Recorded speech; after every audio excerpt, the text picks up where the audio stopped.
జై శ్రీరామ్ మిత్రులారా, అందరికీ నమస్కారం. వెల్కమ్ టు న్యూస్ సెకండా. నేను మీ కస్తూరి శ్రీధర్.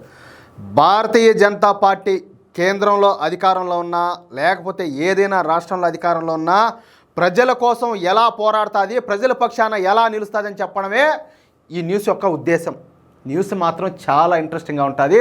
ప్రతి ఒక్కరు కూడా ఈ న్యూస్ అయితే ఏ మాత్రం స్కిప్ కొట్టకుండా జాగ్రత్తగా వినాలని చెప్పేసి మిమ్మల్ని అందరినీ కూడా సవినయంగా వేడుకుంటా ఉన్నా. రాను దేశంలో ఈ వక్బోర్డ్ దురాఘాతాలు అయితే పెరిగిపోతున్నాయి. మనకు స్వాతంత్రం వచ్చిన దగ్గర నుంచి కాంగ్రెస్ దయ వలన ఈ వక్బోర్డ్ ఒక రియల్ ఎస్టేట్ సంస్థలాగా మారిపోయింది. అర్థమవుతుందా? ఇక్కడ మరొక మాట ఏంటంటే, ప్రపంచంలో ఏ దేశంలో కూడా వక్బోర్డ్ అనేది లేదు, ఒక్క మన భారతదేశంలో తప్ప. ఈ వక్బోర్డ్ ఆక్రమించేటువంటి ఎంత భూమి ఎంతనో తెలుసా? దాదాపు ఒక పాకిస్తాన్ అంత ఉండదు మన భారతదేశంలో. నేను ఇప్పుడు మత ప్రాతిపదికన నేను ఎన్నోసార్లు చెప్పినా మళ్ళా కూడా చెప్తా, మత ప్రాతిపదికనే ఈ దేశం రెండు ముక్కలైంది. ఏది? ఇస్లామిక్ కంట్రీగా పాకిస్తాను, హిందూ దేశంగా భారతదేశం. మళ్ళా ఈ ఇందిరాగాంధీ పుణ్యం అని చెప్పేసి రాత్రి కుట్ర చేసి ఎమర్జెన్సీ తీసుకొని వచ్చి ఈ దేశాన్ని సెక్యులర్ దేశంగా మార్చిపారు దొబ్బినారు. సరే, ఇప్పుడు వీళ్ళకందరూ కూడా ఒక దేశాన్ని ఏర్పాటు చేసినాం కదా, ఇచ్చేసినాం కదా పాకిస్తాన్ను. మళ్ళీ ఇది మా వక్బోర్డు, మా ల్యాండు, మా బొంగు, మా బొసానం అని చెప్పేసి ఈ కబ్జాలే అని చెప్పి నేను అడుగుతున్నా, ఒక సామాన్యులాగా, ఒక భారతీయులాగా. ఎవరికైనా సమాధానం చెప్పి దమ్ముడదేవో చెప్పండి. మీకు అంతగా కావాలంటే ఇసిరాసినాం కదా, కుక్క మొక్క బిస్కెట్ వేసేటట్టు పారేసాం కదా, మొక్క పావచ్చు కదా దొబ్బుకొని ఆడికంత ఎవరన్నా కావాలనుకునేవాళ్ళు. అమ్మా అక్కడ మాత్రం పోరు, అక్కడికి పోరు, అలా లేదు. అక్కడ అది అలాగే ఉంది, అది అలాగే ఉంటుంది. ఇక్కడ మాత్రం మళ్ళీ భారతదేశాన్ని మేము తొక్కడే కరేంగే. ఇక్కడ ఉండేవాళ్ళంతా మాత్రం ఏం చేయాలా? నోట్ టెలేసుకుని కూర్చోంటారా? ఏమిరా స్వామి, ఏం నడుస్తుందిరా నాయన? అదేమయ్యా అంటే, మతం పేరు చెప్పుకొని, దేవుడి పేరు చెప్పుకొని మన ఆస్తులను స్వాధీనం చేసుకుంటున్నారు. అసలు హిందువుల ఆస్తులను స్వాధీనం చేసుకోవడానికి వీళ్ళు ఎవరు? ఈ దేశమైన వక్బోర్డ్ సభ్యుల అబ్బ సొత్తా? వీళ్ళ నాయన గారిదా? కాదు కదా. ఈ దేశం ఖచ్చితంగా హిందువులదే. హిందువులు కట్టే పన్నులతో ఈ దేశం నడుస్తుంది. ఉద్యోగాలు చేసి, వ్యాపారాలు చేసి, కష్టం చేసి, వ్యవసాయం చేసి, రక్తాన్ని స్వేదంగా మార్చి ఈ దేశంలో హిందువులు కట్టే పన్నులతో ఈ దేశం వేగంగా అభివృద్ధి చెందుతుంది. నా అంచనా ప్రకారం మన దేశ బడ్జెట్లో 97% బడ్జెట్ కేవలం హిందువులు కట్టే పన్నులతోనే వస్తుంది. ఈ దేశం నడుస్తుంది. ఇక ఎడారి మతాలకు చెందిన వాళ్ళు కట్టే పన్నుల కన్నా ప్రభుత్వాల నుంచి ఉచిత పథకాల ద్వారా, అంటే వాళ్ళు తీసుకునేది ఎక్కువగా ఉంటుంది, దొబ్బు తినేది. అలా కష్టపడతా మన దేశాన్ని ముందుకు నడిపిస్తున్నటువంటి హిందువుల ఆస్తులను తామని చెప్పి చెప్పుకోవడానికి ఈ వక్బోర్డ్ సభ్యులకు సిగ్గు శరం అనేటివి లేనట్టుగా కనపడుతుంది. మీకేమనిపించిందో నాకు తెలియలా.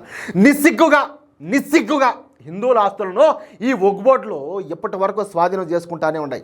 అసలు ఈ వక్బోర్డుకు అన్ని అధికారాలు ఇచ్చినటువంటి కాంగ్రెస్ ప్రభుత్వానికి సిగ్గనేది ఉంటే ఈరోజు ఈ పరిస్థితి అయితే దాపురించేది కాదు.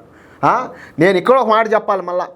ఇప్పుడు సరే, ఈ ఎస్సీ ఎస్టీలకు సంబంధించి ఇది ఉండదు కదా, ఎస్సీ ఎస్టీ అట్రాసిటీ. అదే మాదిరిగానే మొన్న 2014లో ఒకవేళ కన్నా కాంగ్రెస్ కానీ మళ్ళీ అధికారంలో కానీ వచ్చినంటే వీళ్ళు ఒక చట్టాన్ని అయితే తీసుకురావాలనుకున్నారు. అది ఏందయ్యా అంటే మత హింస నిరోధక చట్టం. దాని అర్థం ఏంటంటే, ఇప్పుడు మనం వినాయక మండపాలు, అమ్మవారి మండపాలు పెట్టుకోవాలా, సరే ఏమైనా పండగలు చేసుకోవాలా, ఊరేగింపులు చేసుకోవాలంటే పోలీస్ స్టేషన్లో కాదు, మన పర్మిషన్ తీసుకోవాల్సింది. ముందు వీళ్ళకి సంబంధించిన ఎవరైతే ఉంటారో ఆ మత పెద్దల దగ్గరికి పోయి, ఆడికి పోయి, వాళ్ళ ప్రార్థనా మందిరాలకు ఆడికి పోయి, నాయన మహానుభావ మేము ఇట్లా పండగ చేసుకోవాలనుకుంటున్నాము, మాకు పర్మిషన్ ఇవ్వగలరా అని చెప్పేసి మనం అడుక్కోవాలా. అర్థమైందా? వాళ్ళు ఒప్పుకుంటే మన పండగలు చేసుకోగలుగుతాం. అంటే అటువంటి చట్టాన్ని తీసుకురావాలనుకునేది ఈ దుర్మార్గపు ఒక దుష్ట కాంగ్రెస్ పార్టీ. ఏదో మన టైం బాగుండి, హిందువుల టైం బాగుండి భారతీయ జనతా పార్టీ అధికారంలోకి వచ్చి ఈ రోజు కూడా మనం ప్రశాంతంగా బతుకుతాం. లేకపోతే ఈ పార్టీకే మనల్ని అశాంతం వెనక ఆ పని చేద్దరు. సరే, కేంద్రంలోని బీజేపీ ప్రభుత్వం ఈ వక్బోర్డు కోరలు బిక్కి వానపాములా తయారు చేయడానికి వక్బోర్డు అమెండ్ బిల్లు అయితే తీసుకొని వచ్చింది. అది ఎట్టి పరిస్థితుల్లో పార్లమెంట్లో పాస్ అవ్వడం ఖాయంగా కనిపిస్తుంది. అందుకే ఈ బిల్లు చట్టంగా మారేలోపు సాధ్యమైనన్ని ఆస్తులను స్వాధీనం చేసుకోవాలని ఈ వక్బోర్డులు అయితే భావిస్తూ ఉన్నట్టు కనపడుతుంది. ఈ క్రమంలోనే ఇప్పుడు కొత్తగా మహారాష్ట్రలోని మరఠ్వాడా ప్రాంతంలోని అతి పెద్ద నగరాల్లో లాతూర్ అనేది ఒకటి ఉన్నది. ఈ లాతూర్లో 300 ఎకరాల పొలాలను తమవిగా పేర్కొంటా ఈ వక్బోర్డు అయితే కోర్టుకు పోయింది. ఏమైనా పాకిస్తాన్లో నుంచి ఏమైనా తీసుకొచ్చి ఏదన్నా కేక్ ముక్క మారి ఏమైనా పెట్టారా? ఎందుకంటే మీకు ఇచ్చింది ఆడంచి ఏమైనా కొంత ఏమైనా తీసుకొచ్చాడు, ఏమైనా పెట్టారా? అనలే. ఏందనిలే.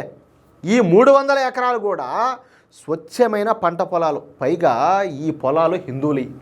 దాదాపు 103 మంది రైతులు ఈ 300 ఎకరాల భూముల్లో కష్టపడి వ్యవసాయం చేసుకుంటూ బతున్నారు. వాళ్ళకి ఈ భూములే జీవనాధారం. అందుకే ఈ మహారాష్ట్ర వక్ఫ్ బోర్డు సభ్యులు, ఈ దుర్మార్గులు, ఈ జాంబిగాళ్ళు ఈ 300 ఎకరాల పంట పొలాలు తమగా పేర్కొంటా కోర్టుకు పోయినారు.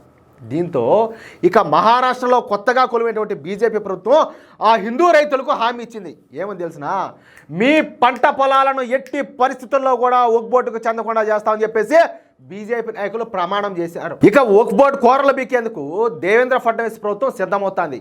ఈ 300 ఎకరాల పొలం మాత్రమే కాకుండా గత 50 సంవత్సరాలలో మహారాష్ట్ర వక్ఫ్ బోర్డు లాక్కున్నటువంటి ఆస్తులన్నింటిపైన ఒక కమిటీని వేయాలని చెప్పేసి నిర్ణయించుకున్నట్టు తెలుస్తుంది.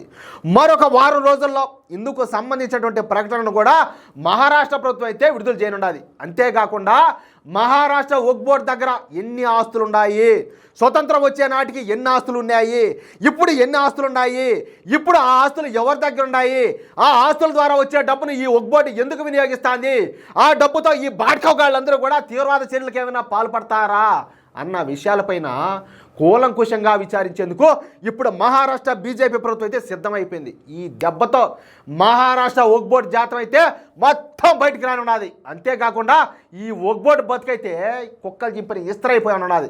అర్థమైందా? కబడ్డార్. మొత్తం మీరు ఇన్ని రోజులు చేసినటువంటి మీ ఆగడాలు, మీ దారుణాలు, మీ దౌర్జన్యాలకు అన్నిటికీ కూడా తెరబడే రోజు దగ్గరలోనే ఉన్నది. మీ అంత మాత్రం ఖాయం గుర్తుపెట్టుకోండి. చెప్తున్నా, తమాషానా? ఈ దేశంలో బతికేదే కాకుండా ఈ దేశానికి ఎదురుపోతారా? ఈ దేశంలో నివసిస్తూ ఉండేటువంటి మెజార్టీ ప్రజలు హిందువులకే ఎదురుపోతారా? యానికి వచ్చింది ధైర్యమా? రోజులు మారుతాయి. హిందువులు ఎప్పటికి కూడా ఇదే విధంగా ఉండరు. హిందువుల్లో కూడా ఐకమత్యం వస్తుంది. హిందువులందరూ కూడా ఒకటి అవుతారు. ఆ రోజు చూద్దాం మీ కథ ఏమవుతుందో. ఆ రోజు మీరు చూద్దాం మీ కథ ఏమవుతుందోనో. మీరు ఏడి మీద దౌర్జన్యాలు చేస్తారో, పాకిస్తాన్ మీద దౌర్జన్యాలు చేస్తారో, లేకపోతే బంగ్లాదేశ్ మీద దౌర్జన్యాలు చేసుకుంటారో, ఏడి మీద చేసుకుంటారో చేసుకోండి. ఈ దేశంలో మాత్రం ఇలాంటి వాళ్ళకు చోటు లేదు, అవకాశం లేదు. అది నా మాట, ఇది నా ఉద్దేశం. ఒకవేళ ఒరే నాయనా నువ్వు చెప్పింది కరెక్టేరా స్వామి, ఏమే నువ్వు కరెక్ట్గానే మాట్లాడతావని చెప్పి మీకు అనిపిస్తే ఈ న్యూస్ని ఎంతమందికి కావాలంటే అంతమందికి షేర్ చేయండి. అదేవిధంగా ప్రతి ఒక్కరు కూడా మీ యొక్క అమూల్యమైన అభిప్రాయాలను కామెంట్ రూపంలో తెలియజేయండి. సబ్స్క్రైబ్ చేసుకోవడం మాత్రం ఏ ఒక్కరూ మర్చిపోవద్దు. ఇది మన కోసం, మన దేశం కోసం, మన ధర్మం కోసం. నా తపన కూడా అంతే. అర్థం చేసుకుంటే ప్రతి ఒక్కరు కూడా సబ్స్క్రైబ్ చేసుకోండి. జై శ్రీరామ్.